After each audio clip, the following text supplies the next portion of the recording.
আসসালামু আলাইকুম। আমার পেছনে যেই মানুষটাকে দেখছেন, এই মানুষটা আমার জেনারেশনের যারা, তাদের কাছে স্বপ্নের নায়ক ছিল। ছিল বললাম এই কারণেই যে রাজনীতিতে আসার কারণে তাকে নিয়ে অনেক বিতর্ক শুরু হয়েছে এবং সবশেষ তো তাকে হত্যা মামলার আসামি পর্যন্ত করা হয়েছে। তবে ক্রিকেটার সাকিব এক অন্য জিনিস, যাকে নিয়ে প্রশ্ন তোলার বিন্দুমাত্র কোনো সুযোগ নেই।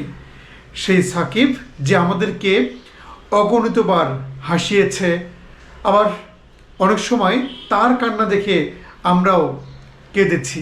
সেই সাকিব বাংলাদেশের ক্রিকেটের রাজপুত্র, বাংলাদেশের ক্রিকেটের সবচেয়ে বড় সুপারস্টার সাকিব আল হাসান অবসরের ঘোষণা দিয়েছেন। টি-20 তিনি আর খেলবেন না। তিনি বলেছেন তার কথা